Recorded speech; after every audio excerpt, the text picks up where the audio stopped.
While working as a flight attendant on a flight to Los Angeles, I froze mid-step as my eyes landed on a passenger. My breath caught in my throat, and for a moment, I forgot how to move. The man sitting comfortably in first class, laughing without a care in the world, was the spitting image of my husband who had died 5 years ago. I had spent the past decade in the skies, getting used to the routine of greeting passengers, serving drinks, and making sure everyone was comfortable. It was a job I enjoyed, even if it meant spending long hours away from my home in Chicago and my 7-year-old daughter, Lily. But that day, something felt different. There was an unease gnawing at me from the moment I stepped onto the plane. I chalked it up to exhaustion, to the endless hours in the air, but now I knew better. The flight from New York to Los Angeles had been smooth so far. I moved gracefully up and down the aisle, flashing polite smiles and engaging in brief small talk with the passengers. Everything was normal until I heard that laugh. It was rich, full, the kind of laugh that used to fill my living room late at night when we were watching silly sitcoms. Instinctively, my head turned toward the sound, and that was when I saw him. The tray in my hands nearly slipped. Seated in one of the luxurious first-class seats was a man who looked exactly like James, my husband. My supposedly dead husband. His smile was as effortless as ever, his dark hair slightly tousled, his presence exuding the same quiet confidence I remembered. A beautiful woman sat beside him, leaning in close, her eyes twinkling with admiration as she listened to whatever he was saying. My stomach twisted into knots. I blinked, hard, willing the image to change, for the universe to correct itself. But when I opened my eyes again, he was still there, still laughing, his hand resting casually on the armrest. My heart pounded so loudly I was sure someone would hear it. How could this be? I had been to his funeral. I had spent nights sobbing into my pillow, mourning him, learning to navigate life without him. The authorities had said he died in a car accident, that his body had likely been carried away by the river. And yet, here he was, alive and well, seemingly living a life that did not include me or Lily. My feet refused to move. Part of me wanted to march up to him, demand an explanation, force him to acknowledge me. But another part, the part drowning in disbelief, kept me frozen. What if it was just someone who looked eerily similar? My mind raced, searching for logic in a situation that felt completely illogical. I turned away, setting my tray down on the nearest counter, my hands trembling. I needed to pull myself together, to stay professional. This was impossible. It had to be a mistake. Yet, no matter how many times I tried to convince myself otherwise, I could not ignore the deep sense of recognition curling in my gut. The way his lips moved when he spoke, the crinkle in his brow, the casual way he leaned back, it was all James. I forced myself to continue working, plastering a neutral expression on my face, though my heart was breaking all over again. When I passed by his seat again, I dared a quick glance. This time he looked up. Our eyes met. A rush of emotions surged through me. Hope, fear, desperation, but his gaze was cold, detached, as if I were just another flight attendant serving drinks. There was no flicker of recognition, no surprise, no acknowledgement. I felt like someone had knocked the air out of my lungs. I hurried to the back of the plane, finding a quiet spot near the galley where I could be alone. Tears burned in my eyes, but I forced them back, swallowing the sobs threatening to rise. How could he be alive? And if it was really him, how could he pretend not to know me? A fellow flight attendant, Sarah, approached, concern in her eyes. You okay? You look like you have seen a ghost. I forced a weak smile. Just a little tired. The rest of the flight dragged on like an eternity. Each time I passed the first-class section, I avoided looking in his direction, afraid of what I might see, or worse, what I would not see. My mind kept replaying the moment, questioning everything I knew, everything I believed. If that was James, then my world was about to change forever. I felt like I was losing my grip on reality, torn between the urge to confront him and the overwhelming desire to run away from whatever this was. As the plane began its descent into Houston, my anxiety surged. What was I supposed to do when we landed? I could not just let him walk away without demanding answers, but the thought of facing him made my stomach churn. What if he denied everything? What if he laughed in my face? What if it was not him at all? My thoughts tangled into a chaotic mess, leaving me more lost than ever. When the plane touched down and passengers began to disembark, my heart pounded in my chest. I watched as James, or the man who looked exactly like him, gathered his things and stood up. He walked past me without a second glance, his arm draped around the woman's waist, guiding her off the plane as if I did not exist. I stood frozen, my breath catching in my throat, tears threatening to spill as the reality of the moment settled in. If this was James, then everything I had believed for the past 5 years was a lie. And if it was not, why did it feel like I had just lost him all over again? I sucked in a deep, shaky breath, forcing myself to stay composed as I prepared to step off the plane. My mind was still spinning, the airport terminal buzzing with noise that seemed distant, like I was moving through a fog. My grip tightened around my bag, my knuckles turning white as I struggled to focus on anything but the storm raging inside my head. The image of James's face, his laughter, the way he had looked right through me without a hint of recognition, all of it haunted me. I felt trapped in a nightmare I could not wake up from. As I made my way to the crew area to change out of my uniform, my phone buzzed. A new message. It was from the babysitter. A picture of Lily curled up on the couch, fast asleep, a book clutched to her chest. A small smile tugged at the corner of my mouth, but it faded quickly as my reality crashed back down on me. Lily was the only thing that had kept me going all these years. She had been just 2 years old when James died, too young to understand why her father never came home. I had poured everything I had into making sure she felt safe, loved, and protected.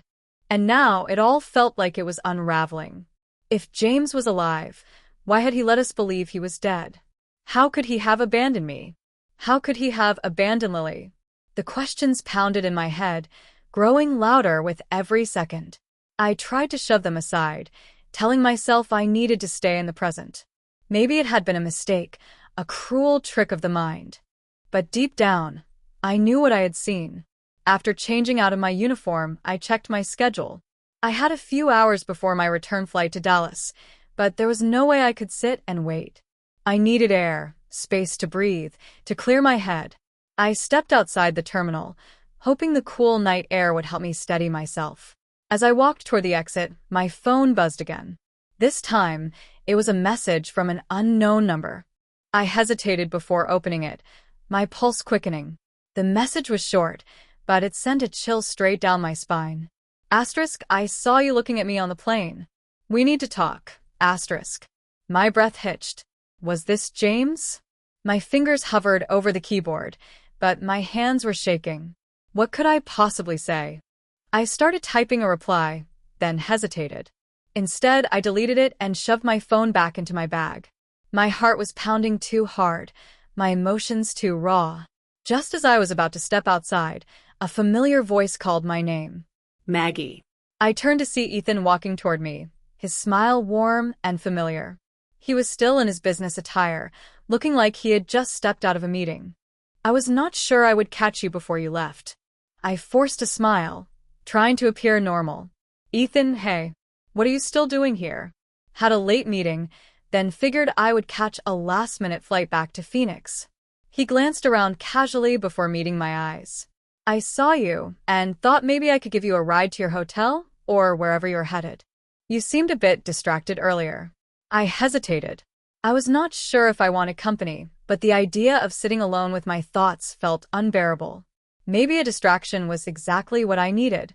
A ride sounds nice. Actually, I admitted, my voice betraying a small hint of relief.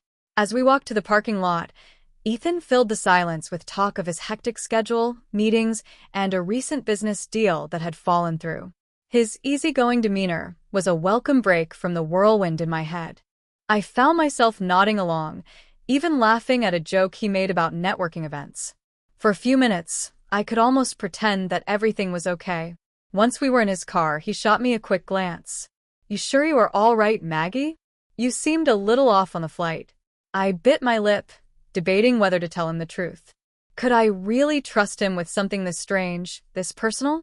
But when I looked at him, his eyes were filled with genuine concern. I took a deep breath. "I saw someone on the plane," I finally said, my voice hesitant. "Someone who looked exactly like my husband." I paused, my hands tightening in my lap. "The thing is, my husband died 5 years ago." Ethan's expression softened. "That must have been really hard." Losing someone like that. It was. My voice barely rose above a whisper. But this, it was not just a resemblance. It was him. I know it was. Ethan frowned slightly, his fingers tapping against the steering wheel. "Did you talk to him?" "No," I admitted, regret washing over me. "He was with someone and he looked right at me but acted like he did not know me. Like I was invisible." Ethan was silent for a moment before exhaling. "Look, I am no expert, but maybe it is worth finding out more before jumping to any conclusions. If it really was him, there has to be an explanation, right?" I wanted to believe that, but the fear of what I might discover was suffocating. "I do not know if I am ready to deal with whatever this is," I whispered, watching the blurred lights of the city flash past the window. "I just want things to go back to the way they were." "I get that," Ethan said gently. "But if there is one thing I have learned, it is that running away from the truth never makes it easier. If you need someone to help you figure this out, I am here." I turned to him, surprised by his sincerity. "Why are you being so nice to me?" "Because I know what it is like to lose someone," he said, his gaze steady on mine. "And I know how it feels to be left with nothing but questions." Tears stung my eyes. I had not realized how much I needed someone to understand, to just listen. "Thank you," I whispered, my voice thick with emotion. By the time we reached my hotel, I felt like a weight had been lifted, if only just a little. "Get some rest," Ethan said as I stepped out of the car. "And if you need anything, even just someone to talk to, call me." I nodded, my heart feeling a little lighter. "I will." "Thanks, Ethan." I watched as Ethan's car disappeared into the night, his taillights fading into the distance. For the first time in what felt like forever, I allowed myself to hope, just maybe, I was not alone in this. The next morning, I woke up groggy, as if I had not slept at all. My dreams had been a whirlwind of fragmented images, James's face appearing and vanishing, leaving me with more questions than answers. I lay in bed for a while, staring at the ceiling, trying to piece together my thoughts. Eventually, I reached for my phone and scrolled through my messages. My eyes landed on one from Ethan. "Good morning, Maggie. I hope you are feeling a little better today. If you are free, how about dinner tonight? My treat. I hesitated, torn between wanting to retreat into my solitude and the desire to escape my own thoughts, even if just for a few hours. Taking a deep breath, I typed back. Dinner sounds nice. What time? His response came almost instantly. Let's say 7. I will pick you up, I could not help but smile at his eagerness. See you then, I replied, forcing myself to push aside my worries for the time being. The hours dragged by, but finally, it was time to get ready. I chose a simple yet elegant dress, something that made me feel comfortable but confident. As I stared at my reflection in the mirror, I barely recognized myself. For years, my life had been all about being a mother and working nonstop. I had forgotten what it felt like to focus on myself, to feel even a little glamorous. Maybe tonight would remind me. When Ethan arrived, he greeted me with a warm smile that instantly put me at ease. You look great, he said sincerely. Ready to go? We drove to a cozy little restaurant, tucked away from the busy streets. It was not an extravagant, high-end place, but rather somewhere quiet and inviting, with dim lighting and a warm atmosphere. I appreciated the choice. It felt intimate, like we could talk without the world listening. Over dinner, the conversation flowed easily. Ethan shared more about his life, his work, and his passion for traveling. He talked about recent business ventures, the struggles he faced, and how he sometimes felt like he was constantly chasing the next big thing. I listened, intrigued by how different our lives were. He was always moving forward, always in control, while I often felt stuck in the past, unable to let go of what I had lost. I admire you, Ethan said suddenly, his voice sincere. You have been through so much, yet you are holding everything together. That takes real strength. I felt a blush creeping up my cheeks. I do not know if I would call it strength, I admitted softly. Some days, it feels like I am just trying to survive. But you are surviving, he said, leaning in slightly. That is more than a lot of people can say. I have met many who would not be able to handle half of what you have. His words caught me off guard. I had not expected to feel so seen, so understood.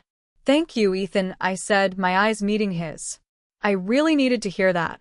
As the evening went on, we found ourselves laughing more, sharing stories from our childhoods and old dreams we once had.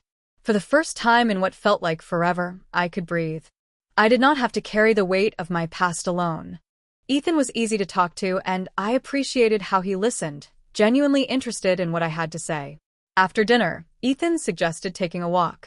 The night air was cool, the breeze carrying a faint scent of salt from the nearby ocean. We strolled along the quiet street, our conversation drifting away from grief and lost to lighter topics. I felt the tension inside me slowly begin to ease. After a moment of silence, Ethan turned to me with a curious expression. Can I ask you something, Maggie? Of course, I replied, wondering what was on his mind. What would you do if you had a second chance at something you thought was gone forever? He asked, his voice thoughtful. My heart skipped a beat. The question hit far closer to home than he could have possibly known. I do not know, I admitted, my voice barely above a whisper. I guess it would depend on what it was. Ethan nodded as if he understood exactly what I meant. Sometimes I think we do not take second chances because we are too afraid, he said. But if one ever comes along, I hope you are brave enough to take it. I looked at him, unsure how to respond. Deep down, I knew he was right. But was I ready to face what that second chance might bring? I looked at Ethan, trying to decipher the meaning behind his words. There was something in the way he spoke, as if he was hinting at something deeper, something personal. But before I could ask, he smiled and changed the subject, and I decided to let it go for now.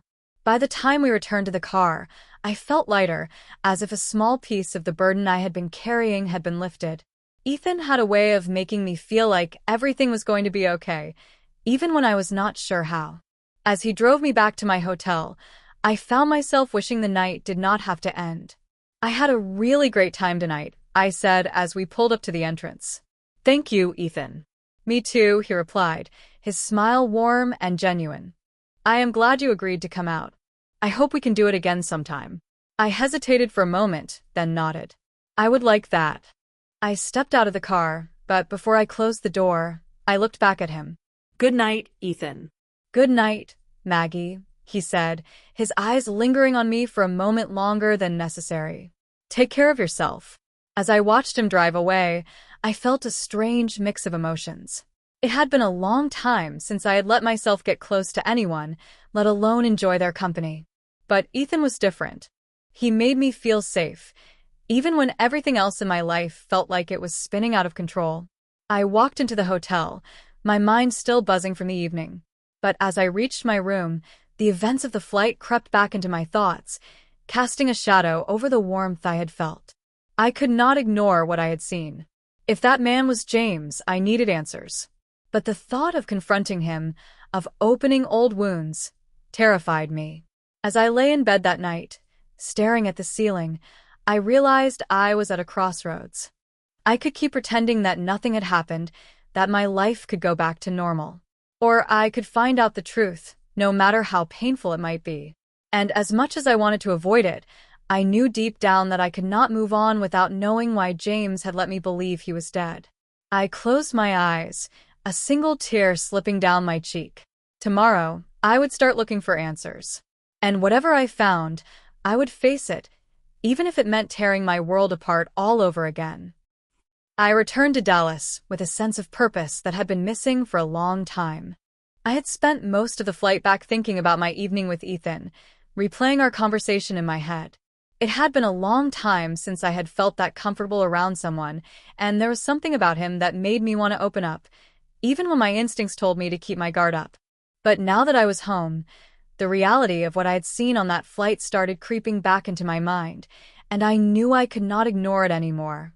The morning after my return, I went through my usual routine, making breakfast for Lily, helping her get ready for school, then heading out to catch up on some errands. But as I walked through the familiar streets of my neighborhood, my thoughts kept drifting back to James. I had tried to convince myself that it was all a mistake, that it was just someone who looked like him. But no matter how hard I tried, I could not shake the feeling that I had seen my husband alive and well on that plane. After dropping Lily off at school, I sat in my car, staring blankly out the window. The buzzing of my phone broke my trance. I looked down to see a new message from Ethan. Asterisk, how are you holding up? I have been thinking about you. Asterisk. I felt a pang of warmth as I read the message. For a moment, I thought about telling him everything about James, the strange encounter, the confusion that had been eating away at me. But I hesitated.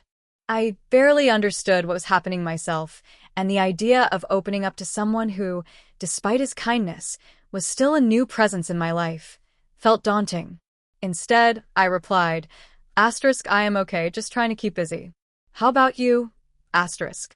The response came quickly. Asterisk, busy as always, but not too busy to take you out again. How about dinner tonight? Asterisk. I hesitated. I had been hoping to use the evening to clear my mind, maybe even try to find out more about James. But at the same time, the idea of seeing Ethan again, of escaping my thoughts for a few hours, was tempting. After a moment of internal debate, I decided to say yes. Asterisk, dinner sounds great. Same time? Asterisk. Asterisk, perfect. I will pick you up at 7. Asterisk. The day seemed to pass in a blur, and before I knew it, I was standing in front of my mirror, getting ready for my evening with Ethan. I chose a dark blue dress that brought out the color of my eyes and pulled my hair back into a neat ponytail. As I added the finishing touches, I found myself thinking back to the last time I had gotten this dressed up for a date. It felt strange, but also nice, like I was rediscovering a part of myself that I had almost forgotten. Ethan arrived right on time, as usual. He greeted me with a smile that was equal parts charming and genuine, and I felt my nerves ease a little. As we drove to the restaurant, our conversation flowed easily, picking up right where we had left off. Ethan was good at making me laugh, at distracting me from the mess that had been swirling in my head for the past few days. Over dinner, I found myself opening up more than I had intended. I told Ethan about my life with Lily, how I balanced work and motherhood, and even a little about the grief I had carried since losing James. I did not go into too much detail, but just talking about it felt like a release. Ethan listened attentively, nodding and offering words of comfort, never pushing me to say more than I was ready to. I do not know how you do it, he said after I finished talking. Raising a child on your own, working a job that keeps you away so often, it sounds exhausting. I shrugged, smiling softly. It is sometimes, but I do it for Lily. She is my world, and I would do anything to make sure she is happy. Ethan's expression softened. You are a good mother, Maggie. Anyone can see that. I felt my cheeks flush. Thank you, I said quietly. I try. We continued talking, the conversation drifting from one topic to another until the restaurant began to empty out and we realized we had been there for hours. It was only when the waiter brought the check that we reluctantly acknowledged the night was coming to an end. As we stepped outside, Ethan turned to me, his eyes searching mine. Can I ask you something? I nodded, curious. Of course. I have noticed you seem preoccupied. Even when you are laughing, there is this sadness behind your eyes. I do not want to pry, but if something is bothering you, I am here to listen. My breath caught in my throat. I had not realized it was that obvious that my attempts to act normal had been so transparent. Part of me wanted to brush it off, to tell him I was fine and leave it at that. But as I looked at him, standing there with that sincere, gentle expression, I found myself wanting to tell him the truth. There is something, I admitted, my voice barely above a whisper. But it is complicated, and I do not even know where to start. Ethan stepped closer, his gaze steady and reassuring. Then start wherever you feel comfortable. I am not going anywhere. I hesitated, my heart pounding. I did not want to scare him off, did not want to burden him with the mess my life had suddenly become. But I also did not want to keep lying, not to someone who had been so kind to me. I think I saw my husband, I said finally, the words tumbling out before I could stop them. On my last flight. The problem is, my husband died 5 years ago. Ethan's eyes widened slightly, but he did not interrupt, letting me continue. It was just a moment, and maybe I was wrong, but I cannot shake this feeling that it was him, that he is alive. For a moment, Ethan was silent, processing my words. Maggie, that is... I cannot imagine how confusing this must be for you. But if there is even a chance that it was him, do you not want to find out for sure? I do not know, I confessed, my voice trembling. Part of me is terrified of what I might find. What if he really is alive, and he chose to stay away? What does that say about everything we had? Ethan took my hands in his touch warm and steady. I cannot pretend to understand what you are going through, but I do know one thing. Whatever the truth is, you deserve to know it. And if you need someone to help you find those answers, I am here. I looked up at him, my eyes glistening with unshed tears. Why are you being so nice to me, Ethan? Because I care, he said simply, and because I have seen how strong you are. I know you can face whatever comes, even if it is not what you hoped for. A warmth spread through my chest, a mix of gratitude and something I had not felt in a long time. Hope. Thank you, I whispered, my voice thick with emotion. That means more than you know. We stood there for a moment, the night air cool around us, and for the first time, I allowed myself to believe that maybe, just maybe, I was not facing this alone. As we got back into the car, I found myself thinking that Ethan had a way of making everything seem a little less scary, a little more manageable, and I was grateful for that. By the time we reached my house, I felt lighter than I had in days. I had a really nice time tonight, I said, my smile genuine. Me too, Ethan replied. And remember, whatever you decide, I am here. I nodded, watching him drive away. I still did not know what I was going to do, but for the first time, I felt like I had a choice. I could keep pretending, or I could start searching for answers. And with Ethan by my side, maybe I would finally find the courage to do just that. The next few days felt like I was walking on a tightrope, balanced precariously between the life I knew and the terrifying unknown. Every time I thought about what I had seen on that flight, my mind spiraled into a tangle of questions that I had no answers for. I tried to focus on my routine, taking care of Lily, preparing for my next set of flights, but the sense of unease was always there, gnawing at the edges of my thoughts. It was late on a Friday evening, and I had just put Lily to bed. I was in the kitchen, absent-mindedly washing the dishes when I heard a knock at the front door. My heart skipped a beat. It was rare for me to get visitors at this hour, and my mind immediately went to Ethan.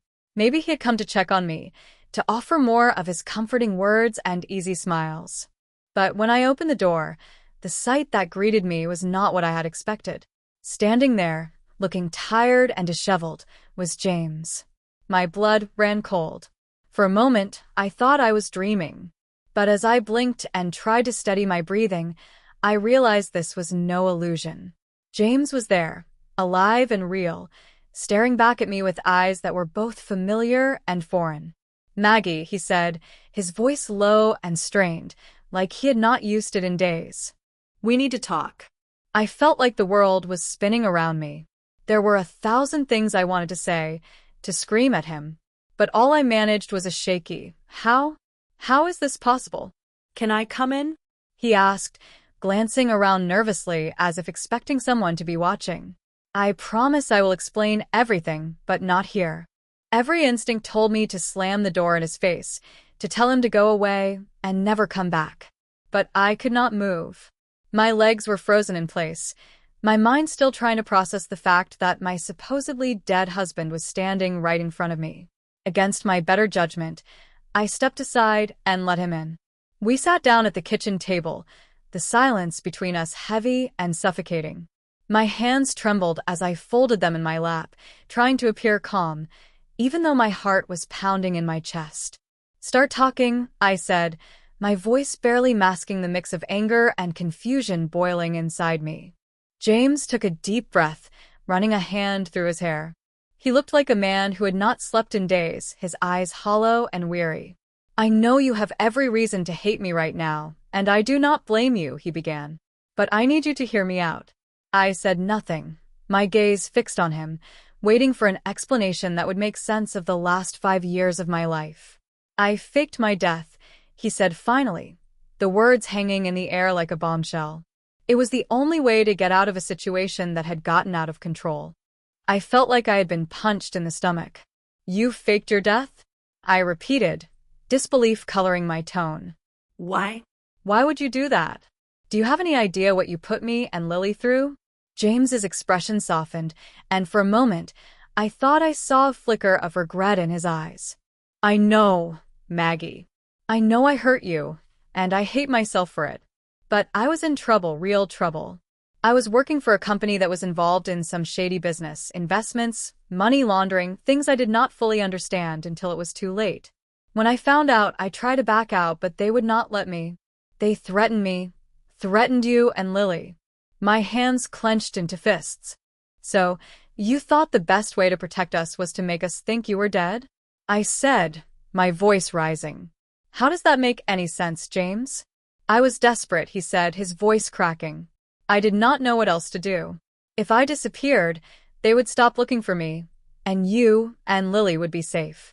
I thought it was the only way. I felt like I was going to be sick. And now? Why are you here now? James hesitated. Because they found me. And now I am running again. That is why I came to you. I need your help. I stared at him, my mind reeling. My help? I said, incredulous. What could you possibly want from me after all this? James took a deep breath as if bracing himself for my reaction. I have money. Enough to make sure you and Lily are taken care of for the rest of your lives. But I need a place to stay just for a little while, until I can figure out my next move. If you help me, I swear you will never have to worry about anything again. My eyes widened. I could hardly believe what I was hearing. You want me to hide you? After everything you have done? It is not just for me, he insisted, his voice desperate. It is for Lily. Think about what that money could do for her. She could go to the best schools, have a future without any of the struggles you have had to deal with. A wave of anger surged through me, and I stood up, my chair scraping against the floor. Do not dare use her to justify this, I said, my voice shaking. You abandoned us, James. You made your choice when you left us to grieve for you. And now you show up, expecting me to go along with whatever scheme you have cooked up? I do not even know who you are anymore. James stood as well, his eyes pleading. I am still the man you married, Maggie. I am still Lily's father. Please, I am begging you, I just need a little time. For a long moment, we stood there in silence, the tension thick between us. My mind was spinning, torn between the love I once had for him and the fury I felt now. I wanted to scream, to tell him to get out and never come back. But I could see the fear in his eyes. And for a brief moment, I glimpsed the man I had once loved. The man I had thought I had lost forever. I closed my eyes, trying to make sense of everything. I do not know what you want from me, James, I said quietly. But I cannot help you. Not after everything. His shoulders sagged, as if the weight of my words had crushed him. Please, Maggie. I do not have anywhere else to go. Then maybe you should have thought of that before you disappeared, I said, my voice cold.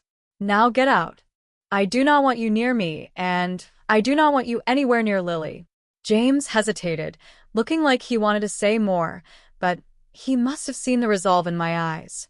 Without another word, he turned and walked toward the door. I followed him, my heart aching with every step, but I forced myself to stay strong. As he reached for the doorknob, he glanced back at me one last time. If you change your mind, he said softly, you know how to find me. I did not reply. I watched him leave, closing the door behind him. And as the lock clicked into place, I felt the first sob escape my lips. I had spent years mourning his death, only to find out that he had chosen to disappear, leaving me and Lily to pick up the pieces. And now he was back, bringing chaos into my life once again. As I sank to the floor, my head in my hands, I realized that whatever this was, it was far from over. And I was not sure I had the strength to face it. The days that followed James's sudden reappearance felt like a blur. I moved through my routine on autopilot, taking care of Lily, going to work, trying to keep my emotions in check. But inside, I felt like I was barely holding it together. The shock of seeing James alive after 5 years of believing he was dead had thrown my entire world off balance, and I did not know how to make sense of it. I kept replaying our conversation over and over, questioning everything he had said. And yet, I still did not have any answers. I tried to distract myself by focusing on Lily, who, as always, was blissfully unaware of the turmoil going on around her. Her laughter, her stories about school, her endless curiosity, they were a welcome distraction. But they could not drown out the persistent questions that haunted my thoughts. Why had James faked his death? What kind of trouble had he gotten himself into? And most importantly, why had he come back now? It was late in the evening, a few days after James's visit, when my phone buzzed with a new message. I picked it up, half expecting it to be from Ethan, who had been checking in on me more frequently lately. But when I saw the name on the screen, my heart skipped a beat. It was James. We need to talk. Please, just hear me out. I am at the park near your house. I will wait for you. I stared at the message, my stomach twisting. Part of me wanted to ignore it, to pretend like he had never reached out. But I knew that would not make the situation go away. I needed answers. And, as much as I hated to admit it, I was not going to get them by avoiding him. Taking a deep breath, I grabbed my coat and quietly slipped out the door, making sure not to wake Lily. The park was quiet when I arrived, the only sounds the rustle of leaves and the distant hum of traffic. I spotted James sitting on a bench, his hands clasped together, his posture tense. He looked up as I approached, and for a moment, we just stared at each other, the silence stretching between us like a chasm. "Thank you for coming," James said, his voice low and sincere. "I did not come here for you," I replied, crossing my arms. "I came because I need to know the truth." "Why are you really here, James? What do you want from me?" James sighed, looking down at his hands. "I am in trouble, Maggie. Worse than before. They found me, the people I was running from, and now I do not know what to do. I need your help." I clenched my jaw, trying to keep my emotions in check. "I already told you, I am not going to help you hide. You cannot just show up out of nowhere and expect me to solve your problems." "I am not asking you to solve anything," he said, his eyes pleading. "I just need a place to stay, just for a little while until I can figure out my next move, and I will make it worth your while." My eyes narrowed. "What does that mean?" James reached into his jacket and pulled out a small envelope, handing it to me. "Open it." I hesitated for a moment before taking the envelope and opening it. Inside was a check with an amount that made my breath catch in my throat. It was more money than I had ever seen in my life, enough to cover Lily's education, our living expenses, and more. But the sight of it did not bring me any comfort. Instead, it filled me with a sense of dread. "What is this?" I asked, my voice barely above a whisper. "It is money I managed to set aside before everything went wrong," James explained. "I know it does not make up for what I did, but it could change everything for you and Lily. You would not have to work so hard, worrying about making ends meet. You could give her the life she deserves." I felt my hands tremble as I held the check. "So this is what it comes down to?" I said bitterly. "You think you can buy your way back into our lives?" "No, that is not it," James said, his tone desperate. "I am not trying to buy anything. I am trying to make things right, even if it is just a little. I do not have much to offer anymore, but I can at least make sure you and Lily are taken care of." My mind was a whirlwind of emotions.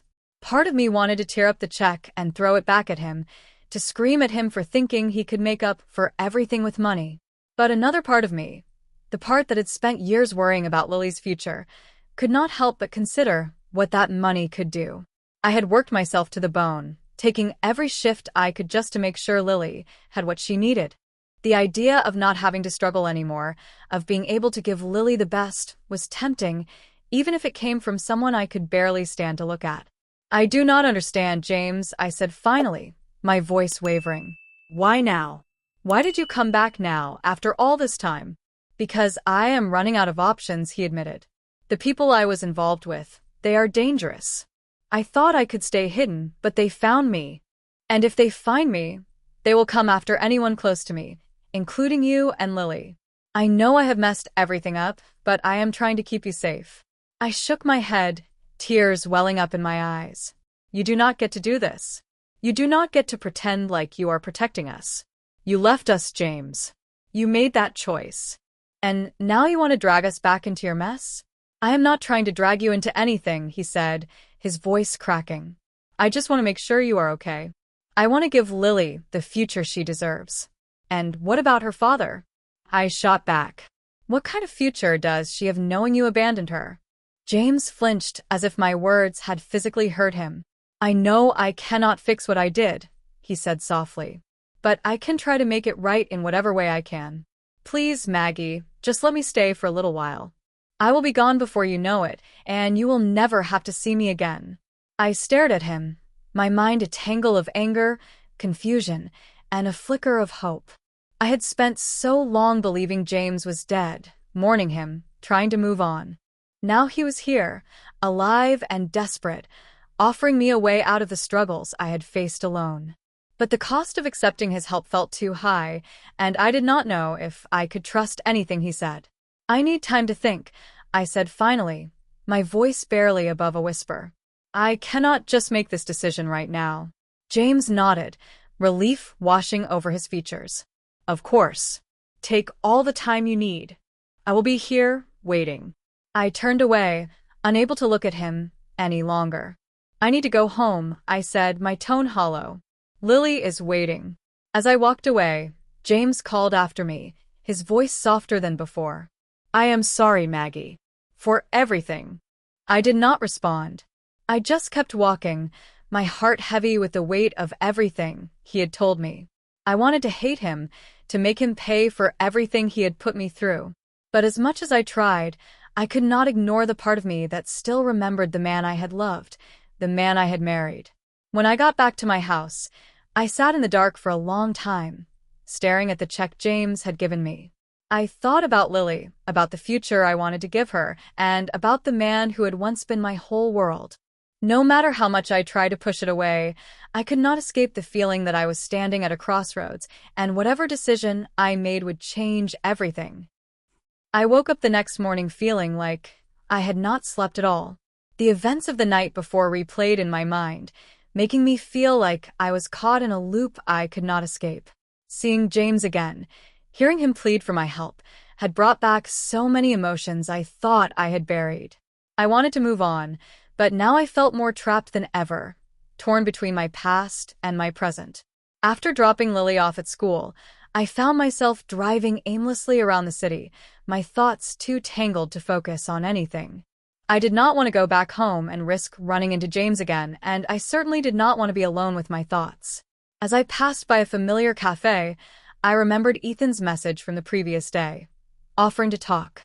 Without really thinking about it, I pulled into the parking lot and took out my phone. Are you free for a coffee this morning? I typed, hesitating for a moment before hitting send. The response was almost immediate. I can be there in 15 minutes. I let out a breath I did not realize I had been holding. I walked into the cafe and found a table by the window, trying to steady my nerves. I was not sure what I was going to say to Ethan, but I knew I needed to talk to someone. And for some reason, I felt like he was the only person who could help me make sense of everything. True to his word, Ethan arrived 15 minutes later, looking as polished and put together as always. He spotted me immediately, his expression softening when he saw the exhaustion on my face. Hey, he said as he sat down across from me. You look like you have had a rough night. I managed a weak smile. You could say that. Ethan ordered us both coffee, and for a few minutes, we sat in comfortable silence, watching the barista work behind the counter.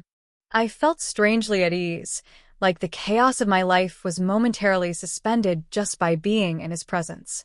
When our coffees arrived, I took a sip, savoring the warmth before finally speaking. I saw him again, I said quietly, my eyes fixed on my cup. James. He came to my house last night. Ethan's brow furrowed and he leaned forward, his attention fully on me. What did he say? He wants me to help him, I replied, my voice barely above a whisper. He is in trouble, and he thinks hiding out with me is the only way to stay safe. He even offered me money, a lot of it, to let him stay. Ethan's expression darkened, a flicker of something sharp and protective flashing in his eyes. Maggie, you do not owe him anything. After what he did, after he disappeared and left you to pick up the pieces, he has no right to ask for your help. I know, I said, my voice cracking. But he made it sound like it was the only way to protect me and Lily. He said the people he was running from are dangerous, and if they find him, they might come after us too. Ethan's jaw tightened, and for a moment, he was silent, as if trying to process everything I had told him. And do you believe him? He asked finally. I do not know, I admitted, my hands shaking. I want to believe that he is telling the truth, but I cannot forget what he did. He let me think he was dead for 5 years, Ethan. 5 years. How am I supposed to trust anything he says now? Ethan reached across the table and gently took my hand in his touch warm and steady. You do not have to do this alone, Maggie. If you need someone to help you figure this out, I am here. I looked up at him, my eyes glistening with unshed tears. Why are you being so nice to me, Ethan? You barely know me. Because I see how much you are struggling, he said softly. And I cannot stand the thought of you going through this by yourself. You deserve better than that. For a moment, we just sat there, our hands still entwined. The world outside the cafe faded away. A warmth spread through my chest, a flicker of hope I had not felt in a long time.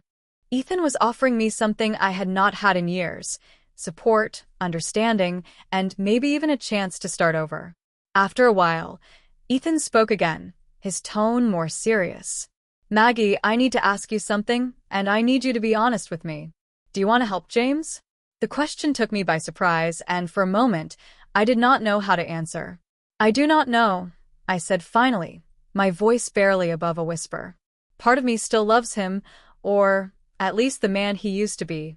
But I do not know if I can forgive him for what he did. And I am scared, Ethan. I am scared of getting pulled back into something I cannot handle. Ethan squeezed my hand, his gaze steady and reassuring. You do not have to make this decision right now. But whatever you decide, I will support you. And if James is a threat, I will do whatever it takes to make sure he does not hurt you or Lily. My breath caught in my throat. I had been so focused on trying to figure everything out on my own that I had not even considered the possibility that someone might be willing to help me. Thank you, I whispered, my voice thick with emotion. That means more than you know. We spent the next hour talking, and for the first time in days, I felt like I could breathe. Ethan was easy to talk to, and he did not push me to make any decisions I was not ready for. He simply listened, offering quiet support and gentle reassurances. By the time we finished our coffee, I felt lighter, as if a small piece of the burden I had been carrying had been lifted. As we left the cafe, Ethan turned to me with a thoughtful expression. I know this might sound forward, but would you and Lily like to join me for dinner tonight? I think it would be good for you to get out of the house, and I would love to spend more time with you both. I hesitated, but the idea of spending the evening with Ethan instead of stewing in my own thoughts was tempting. I think Lily would like that, I said, a small smile tugging at my lips. And so would I. Ethan's smile widened, and for a moment, the tension between us seemed to melt away. Great, I will pick you up at 6. The rest of the day passed in a blur, and for once, I did not spend every minute thinking about James. Instead, I focused on getting ready for the evening, helping Lily pick out a dress, and trying to find something to wear that did not make me look like I had been through a week of sleepless nights. When 6 o'clock rolled around, Ethan arrived, and the three of us headed to a cozy family restaurant a few blocks away. Dinner was lighthearted and fun, and for the first time, I saw a different side of Ethan. He was playful and attentive with Lily, making her laugh with silly jokes and stories, and I found myself smiling more than I had in weeks. It was easy to forget, even if just for a few hours, about the chaos my life had become. As we finished our meal, Lily excused herself to go to the restroom, leaving me and Ethan alone at the table. Thank you for this, I said softly, meeting his gaze. I did not realize how much I needed it. I am glad you came, Ethan replied, his smile warm. I meant what I said, Maggie. You do not have to face this alone. For a moment, we just sat there, the words unspoken between us. I felt a warmth spread through me, a sense of comfort I had not felt in a long time. But just as I was about to speak, my phone buzzed with a new message. I glanced down, and my heart sank when I saw the sender's name, James. Asterisk, I need to see you. Tonight. Asterisk. My hands trembled as I read the message, the brief respite I had felt shattering in an instant. I knew I had to respond, but I did not want to. Not now, not when I was finally starting to feel okay. Ethan noticed the change in my expression and frowned. Maggie, is everything all right? I looked up at him, struggling to keep my voice steady. It is James. He wants to meet tonight. Ethan's jaw tightened, and for a moment, he looked like he was going to say something, but he stopped himself. Do you want to go? I did not know how to answer. I wanted to say no, to ignore James's message and stay with Ethan, where I felt safe. But I also knew that avoiding the situation would not make it go away. I do not know, I said finally, but I think I have to. Ethan reached out and gently touched my arm. Then let me come with you. Whatever happens, you do not have to do it alone. I hesitated, but the thought of facing James again without Ethan's support was too much to bear.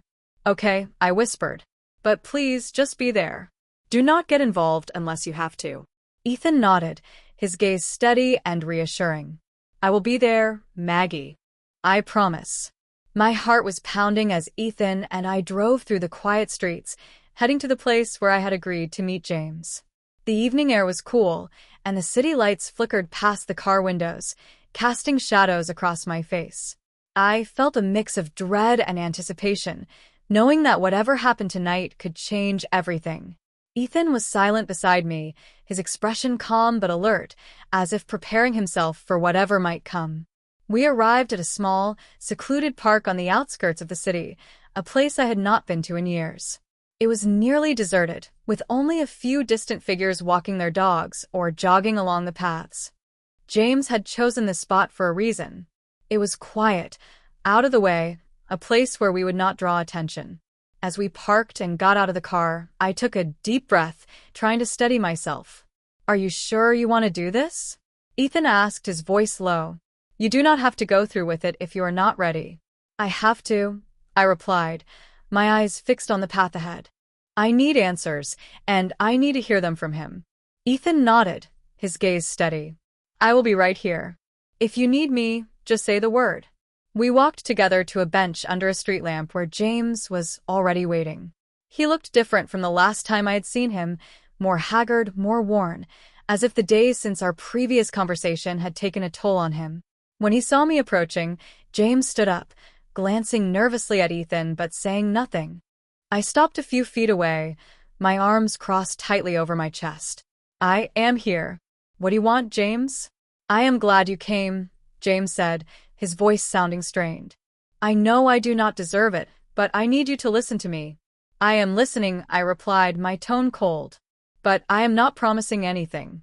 James glanced at Ethan, clearly uncomfortable with his presence. Can we talk alone? He asked, his eyes flicking back to me. Just for a few minutes.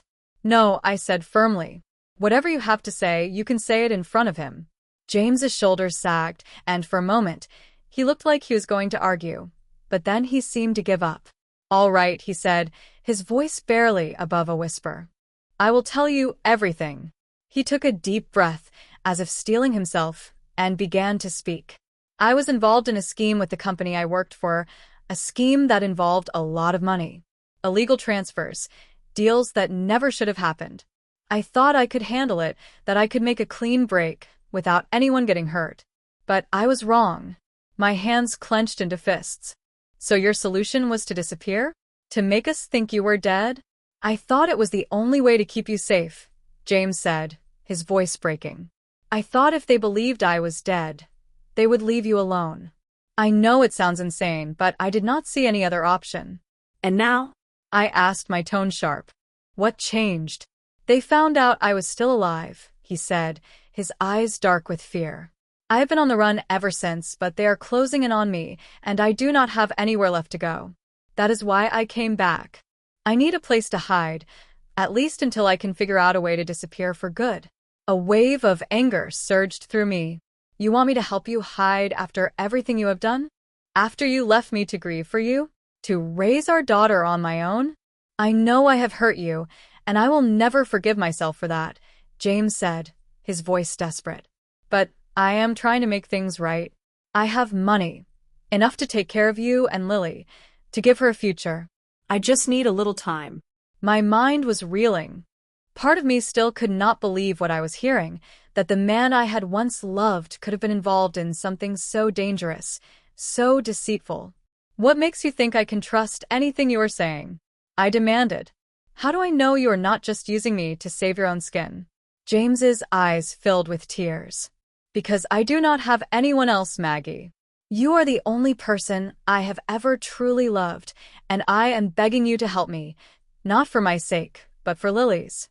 For a moment, there was silence. Then Ethan stepped forward, his expression unreadable. Maggie, I need to tell you something, he said, his voice calm but firm. Something you deserve to know. I turned to him, confused. What is it? Ethan took a deep breath, and for a moment, I saw a flicker of pain in his eyes. I have been tracking James for the past 2 years, he said, his words slow and deliberate. I am one of the victims of a scheme he was involved in. My company lost millions because of what he did, and I have been trying to track him down. That is how I ended up here. My heart stopped. What? I whispered, my voice barely audible. You were investigating him? I did not know about you, Maggie, Ethan said, his tone gentle. Not until recently when I realized who you were. I did not know how to tell you, but I had to make sure you were safe, that James was not going to drag you and Lily into something dangerous. I felt like the ground had been ripped out from under me. I stared at Ethan, my mind struggling to process what he was saying. So, all this time, you have been using me? No, Ethan said quickly, his voice filled with emotion. It started as an investigation, but it became so much more. I care about you, Maggie. Everything I have said, everything I have felt, it is real. But I could not stand by and watch him manipulate you again. James's eyes widened, and he took a step back, his expression one of shock. You set me up, he said, his voice trembling. You are working with them. I am working with the authorities, Ethan corrected, his tone cold. And I'm going to make sure you face the consequences of what you have done. My mind was a whirlwind of emotions. I felt betrayed, confused, and hurt. Why did you not tell me? I asked, my voice breaking. Why did you not just tell me the truth? Because I was afraid, Ethan admitted, his eyes glistening with unshed tears. I was afraid you would not believe me, that you would push me away, and I could not stand the thought of losing you. I did not know what to say. I looked from Ethan to James. 2 men who had both lied to me, who had both kept secrets that had shattered my world. I do not know who to believe, I whispered, my voice barely audible. You do not have to choose between us, Ethan said softly.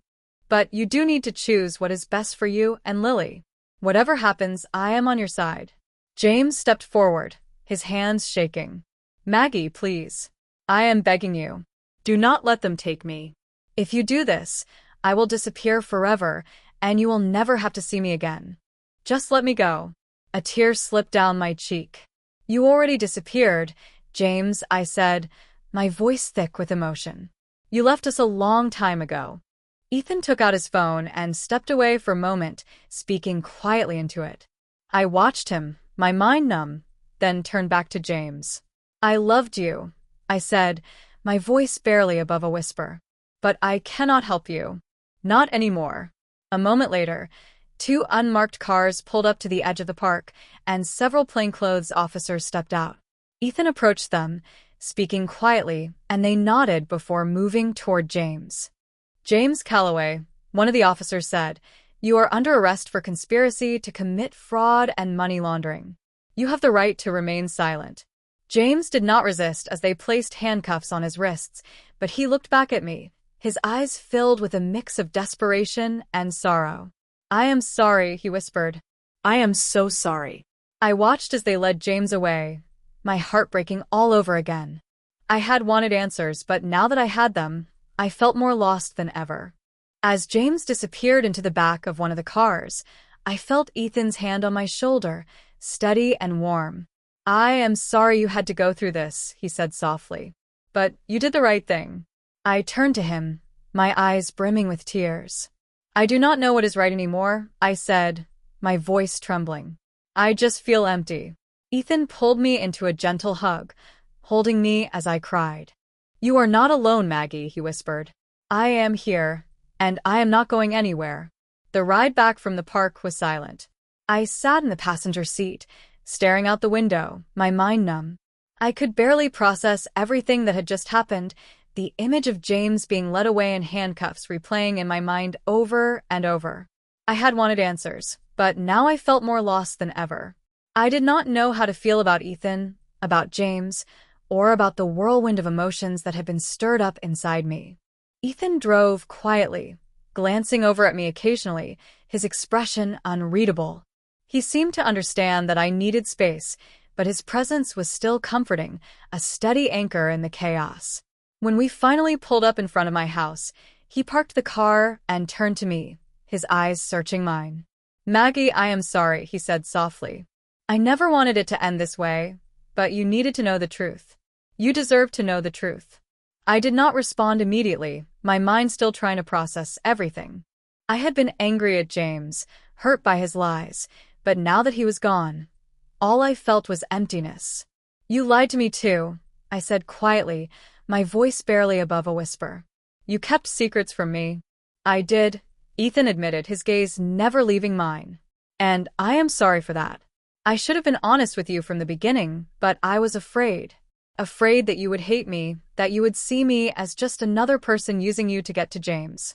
But everything I told you, everything I felt, that was real." I looked at him, trying to find some semblance of clarity in the storm of emotions swirling inside me. "Why did you not tell me the truth sooner?" I asked, my voice trembling. "Why did you not just tell me who you were and what you were doing?"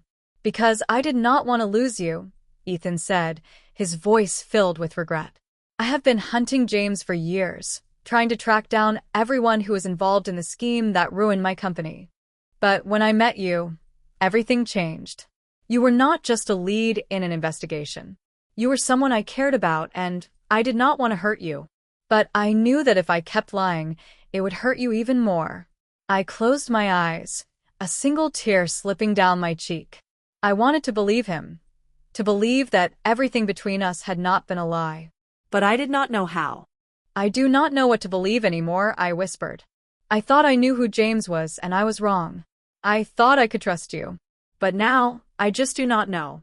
Ethan reached out and gently took my hand, his touch warm and reassuring. "I understand," he said softly, "and I do not expect you to forgive me right away. But I am here, Maggie. I am not going anywhere, and I am willing to do whatever it takes to make things right." I wanted to pull my hand away, to tell him to leave, but I could not bring myself to do it. I was tired of being alone, tired of carrying the weight of everything on my own. For now, I just wanted to feel like I had someone by my side, even if it was just for a little while. "I need time," I said finally, my voice barely audible. "I need time to figure out what all of this means." "Of course," Ethan said, his thumb gently brushing over my knuckles. "Take all the time you need. I will be here." We sat in silence for a few more moments before I finally pulled my hand away. "I should go inside," I said, my voice flat. "Lily will be waking up soon." "Do you want me to stay?" Ethan asked, his tone hesitant. "I can sit with you, or I can leave if you need space." I hesitated.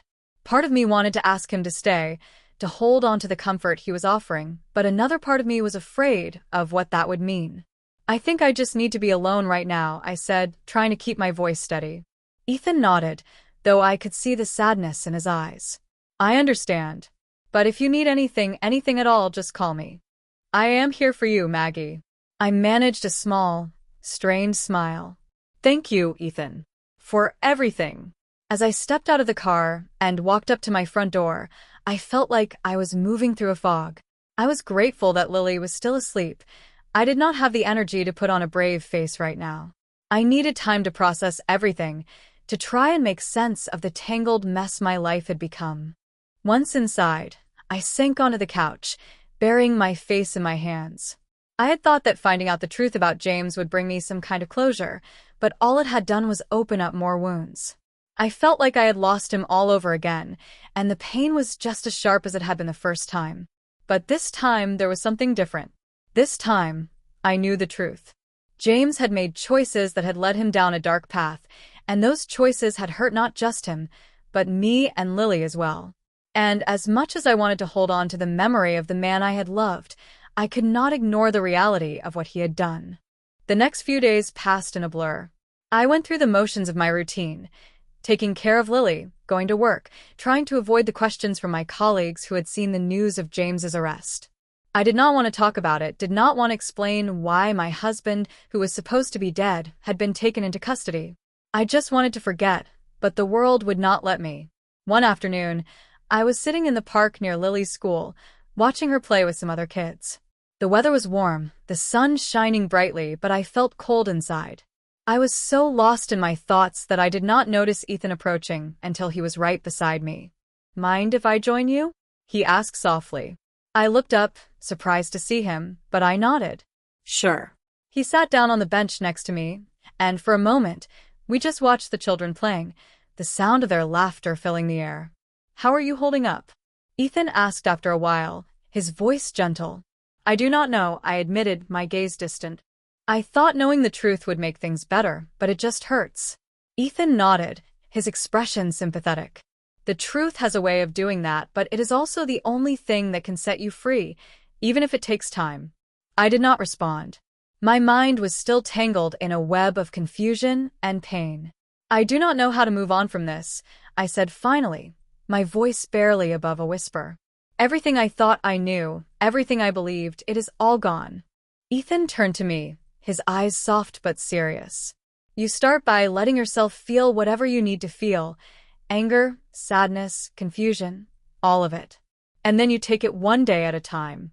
You do not have to have all the answers right now, Maggie. You just have to keep moving forward." I felt tears sting my eyes, but I blinked them back, not wanting to break down in front of him again. "I am trying," I said, my voice trembling, "but it is so hard." "I know," Ethan said softly. "But you are not alone. You have Lily, and you have people who care about you. And if you will let me, I would like to be one of those people." I looked at him, my heart aching. "I do not know if I can trust you, Ethan," I said quietly.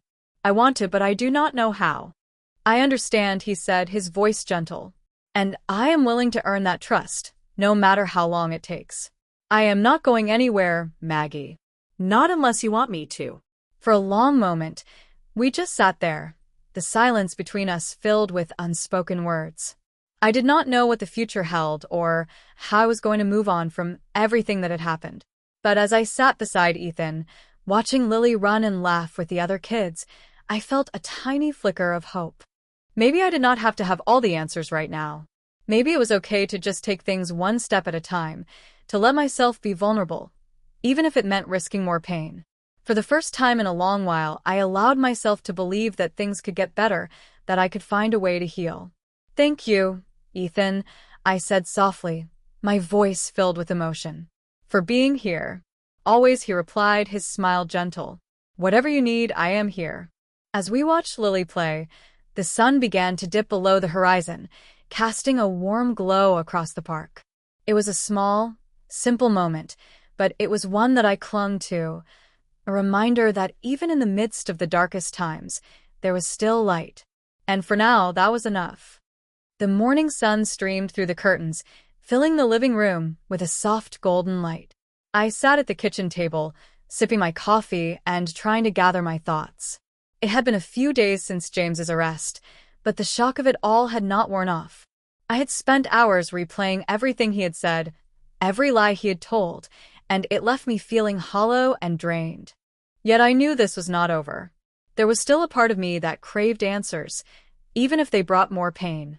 I had avoided watching the news, not wanting to see James's face plastered across the screen, but I knew that his arrest had made headlines. The story of a man who had faked his death, only to be caught years later in a web of financial crimes, was too sensational for the media to ignore. I had even received calls from reporters, but I had not answered any of them. I was not ready to talk, and I was not sure if I ever would be. That morning, as I prepared breakfast for Lily, my phone rang again. I almost ignored it, thinking it might be another reporter. But when I glanced at the screen, I saw Ethan's name. With a mix of relief and trepidation, I answered. "Hey," I said, my voice soft. "Hey," Ethan replied, his tone warm yet serious. "I am sorry to call you so early, but I just got word from the authorities. They want to speak with you. Apparently, James has agreed to cooperate, but he wants to meet with you first." My heart skipped a beat. "He wants to see me?" "Yes," Ethan said. "It is part of his deal. He is willing to confess everything, but he asked to speak with you one last time. You do not have to go if you do not want to, but I thought you should know." My mind was a whirlwind of conflicting emotions. Part of me wanted to tell James to go to hell, to let him face the consequences of his actions without ever seeing him again. But another part of me, the part that still longed for closure, wanted to hear what he had to say. Maybe this was my chance to finally get the answers I needed, to understand why he had done what he did. "I will go," I said after a long pause, my voice steady despite the turmoil inside me. "Where do I need to be?" Ethan gave me the details, and we agreed to meet at the detention center where James was being held. As I hung up the phone, a sense of dread settled over me. I knew this meeting was not going to be easy, but I also knew I needed to face it, to confront the man who had turned my life upside down. Later that afternoon, Ethan drove me to the detention center. The drive was quiet, with neither of us saying much. I appreciated Ethan's presence. He had become a pillar of support in the chaos of the past few days, and I was grateful that he was there. When we arrived, he walked with me to the entrance, but stopped just before we reached the door. "Do you want me to come in with you?" he asked, his voice gentle. I shook my head. "No, I need to do this alone. But thank you for being here." Ethan nodded, his expression understanding. "I will be right outside if you need me." I took a deep breath and stepped inside, my heart pounding in my chest. I was led to a small, sterile room with a single table and 2 chairs. The room felt cold and uninviting, a far cry from the warmth of my home. I sat down, my hands clasped tightly together, and waited. After what felt like an eternity, the door opened, and James was brought in, his hands cuffed in front of him. He looked different, almost like a shadow of the man I had once known. His face was pale, and there was a weariness in his eyes that had not been there before. As he sat down across from me, we locked eyes, and for a moment, neither of us said anything. "Maggie," he said finally, his voice barely above a whisper. "Thank you for coming." "I am not here for you, James," I replied, my tone cold. "I am here because I need answers. I need to know why you did this. Why you lied to me, to Lily. Why you let us think you were dead." James sighed, his shoulders sagging. "I know you are angry, and you have every right to be. I have made so many mistakes, and I wish I could take them all back. But I need you to understand that I never meant to hurt you. I thought I was protecting you." "Protecting me?" My voice was sharp, filled with incredulity. "You called disappearing, letting me believe you were dead. Protecting me? Do you have any idea what that did to me? To Lily?" "I was scared," James said, his voice cracking. "I got involved with people I should not have, and when I realized how deep I was, I panicked." They were dangerous, Maggie. "They threatened to hurt you and Lily if I did not cooperate, and I thought the only way to keep you safe was to disappear." "You should have trusted me," I said, tears welling up in my eyes. "You should have told me the truth instead of running away. We could have figured it out together." "I know," he whispered, his head hanging low, "and I regret it every day. But by the time I realized how wrong I was, it was too late. I did not know how to come back, how to face you after everything I had done." I felt a tear slip down my cheek, but I quickly wiped it away. "So you just stayed away? Letting us grieve for you? Letting us think you were gone forever?" James looked up, his eyes filled with pain. "I was a coward," he admitted, his voice trembling. I thought I was doing the right thing, but I see now that I was just running away from my problems, and I hate myself for it. I wanted to scream, to tell him that his regrets meant nothing now, but I held back. I had come here for answers, and I was not leaving without them. "Why did you come back?" I asked, my tone firm. "What changed?" "They found me," he said, his voice barely above a whisper. "The people I was running from, they caught up to me. I did not have anywhere left to hide, so I thought maybe if I could make things right with you, at least I could fix one part of my life. I did not want to die without trying." I felt a pang of sympathy, but it was quickly overshadowed by anger. "You're still thinking about yourself," I said, my voice cold. This was never about making things right for me, or for Lily. It was about easing your own guilt. James did not deny it. "Maybe you are right," he said quietly. "I do not expect you to forgive me. I do not deserve it. But I wanted you to know that I am sorry for everything." I took a deep breath, trying to steady myself. "What happens now?" I asked. "I am cooperating with the authorities," James said. "I am going to confess everything, and hopefully it will lead to reduced charges." "But I am still going to prison, Maggie." "I know that." There was a long silence, and then I spoke, my voice soft but resolute. "I spent years mourning you, James. I cried for you. I missed you, and I had to find a way to live without you. And now you want me to forgive you because you are sorry? That is not how this works. You made your choices, and now you have to live with them." James's eyes filled with tears, but he did not say anything. He just nodded, accepting my words. "I understand," he said, his voice barely above a whisper. "I am sorry." I stood up, my legs feeling weak, but steady. "I hope you find peace, James," I said quietly. "But I cannot be a part of your life anymore. Lily and I are moving on." As I turned to leave, I heard him call out one last time. "Maggie, wait." I stopped but did not turn around. "What?" "I just want you to know that I always loved you," he said, his voice filled with emotion. "Even when I was at my worst, even when I was making the biggest mistakes of my life, I never stopped loving you." I closed my eyes, a tear slipping down my cheek. "Goodbye, James." I walked out of the room, my heart heavy, but my resolve strong. When I stepped outside, I found Ethan waiting for me, just as he had promised. Without a word, he wrapped his arms around me, holding me tightly as I finally allowed myself to cry. "You did the right thing," he whispered, his voice soothing. "You are stronger than you think, Maggie." For the first time in what felt like forever, I believed him. And as I stood there in his arms, I knew that I was finally ready to start moving forward, to leave the past behind and embrace whatever the future held. It had been a few weeks since I had last seen James. The days that followed our final conversation were a blur of emotions, relief, sorrow, and a sense of closure I had not expected. I had spent so many years haunted by questions, and now, even though the answers were painful, I could finally start to move on. The media frenzy around James's case had died down, and for the first time, I felt like I could breathe again.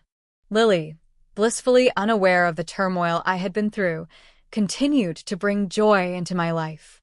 It was a Saturday morning, and the two of us were at a park near our home. Lily was playing with a group of kids on the swings, her laughter ringing out across the playground. I watched her, smiling softly, feeling a warmth that had been missing for so long. It was moments like these that reminded me of what truly mattered. As I sat on a bench, sipping my coffee and soaking in the sunshine, my phone buzzed with a new message. It was from Ethan. Asterisk, "How about dinner tonight?" "I promise no surprises this time." Asterisk. I chuckled softly. Ethan had been a constant presence in my life since that night at the park, always checking in, always making sure I was okay. I had not been sure where things stood between us after everything that had happened, but he had made it clear that he was not going anywhere. And slowly, I had come to rely on his steady support, even if I was still wary of letting myself get too close. "Dinner sounds great," I replied, adding a smiley face at the end of the message. "Pick me up at 7? "Perfect," came the reply almost immediately. Looking forward to it. That evening, I got ready, feeling a mix of excitement and nervousness. I chose a simple, elegant dress, something that made me feel confident yet comfortable. As I looked at myself in the mirror, I realized that I had not felt this way in a long time, hopeful, open to the possibility of happiness. It was a strange but welcome feeling. Ethan arrived right on time, as usual. When I opened the door, he smiled, his eyes lighting up as he saw me. "You look beautiful," he said softly, and there was a warmth in his voice that made my heart skip a beat. "Thank you," I replied, blushing slightly. "You do not look so bad yourself." We drove to a small, cozy restaurant tucked away from the busy streets, a place we had been to once before. The atmosphere was intimate, with soft lighting and quiet music, and it felt like a sanctuary away from the rest of the world. As we sat down, Ethan ordered a bottle of wine, and we spent the next hour talking, laughing, and just enjoying each other's company. For a while, the conversation was light, drifting from topic to topic, but eventually, Ethan grew more serious. "Maggie, there's something I want to talk to you about," he said, setting down his wine glass and meeting my gaze. "I know the past few weeks have been complicated, to say the least, and I do not want to rush anything. But I want you to know how I feel." There was a lightness between us, a sense of understanding that had not been there before. I felt myself relaxing, letting go of some of the fears that had been holding me back. Maybe, just maybe, there was a chance for something new, something beautiful, if I was brave enough to reach for it. When Ethan drove me home, he walked me to the door, his hands tucked into his pockets. "Thank you for tonight," he said softly. "I had a great time." "So did I replied, my smile lingering. "Thank you, Ethan, for everything." He hesitated for a moment, then leaned in and kissed my cheek, a light, gentle kiss that made my heart flutter. "Good night, Maggie," he whispered. "Good night," I said, watching him as he walked back to his car, a warmth spreading through my chest. Over the next few weeks, I started to feel a shift within myself. I was still processing everything that had happened, still trying to come to terms with the fact that James, the man I had once loved, had made choices that had hurt so many people, including me. But I was also starting to see that there was life beyond that pain, a life that was worth living, a future that was worth fighting for. One afternoon, as I was sitting on the porch watching Lily draw with sidewalk chalk on the driveway, I heard a car pull up. I looked up to see Ethan stepping out, carrying a bouquet of sunflowers. "Hey," he called, walking up to me with that easy, confident smile I had grown so fond of. "I thought I would bring a little sunshine to your day." I laughed, feeling a warmth spread through me. "You did not have to do that." "I wanted to," he said simply, handing me the flowers. "Plus, I wanted to see if you were free for a picnic this weekend. Lily too, of course." "I think we can make that happen," I said, my smile widening. "She loves picnics." "Great," Ethan said, and there was a hint of relief in his eyes, as if he had been afraid I would say no. "I will bring the food. You just bring yourselves." As we stood there talking and laughing, I realized how much had changed in such a short time. I still had a long way to go, still had scars that would take time to heal. But I was not alone anymore. I had Ethan, I had Lily, and I had a sense of hope that had been missing for so long. The weekend arrived, and the picnic was everything I had hoped it would be. We found a quiet spot in a park, laid out a blanket, and spent the afternoon eating, playing games, and just enjoying the simple pleasures of life. At one point, Lily ran up to me, her eyes shining with excitement. "Mommy, can we do this every weekend?" I laughed, pulling her into a hug. "We will see, sweetie, but I am glad you are having fun." Ethan watched us, his expression soft, and I felt a swell of gratitude. I had not thought I would ever feel this way again, but here I was, surrounded by laughter, warmth, and love. As the sun began to set, casting a golden glow over the park, I leaned back against a blanket, my head resting on Ethan's shoulder. For the first time in a long time, I felt at peace. "Maggie," Ethan said quietly, breaking the comfortable silence. "I know you need time, but I want you to know that I am all in. Whatever you need, whatever you decide, I am here." I looked up at him, my eyes meeting his, and for a moment, I felt like everything else faded away. "I know," I said softly, "and I am grateful for that. I am still figuring things out, but I want you to be a part of it. I want us to see where this goes." Ethan's smile was warm and genuine, and he leaned down to kiss me gently, a kiss that was full of promise, of hope for the future. Then that is all I need. As we sat there, watching Lily chase fireflies across the grass, I felt a sense of contentment I had not thought was possible. I knew there would still be challenges ahead, still moments of doubt and pain, but I also knew I had found something worth holding on to. And for the first time in years, I was ready to face whatever came next, knowing that I was not alone. Because sometimes life did offer second chances, and this time, I was determined to make the most of it.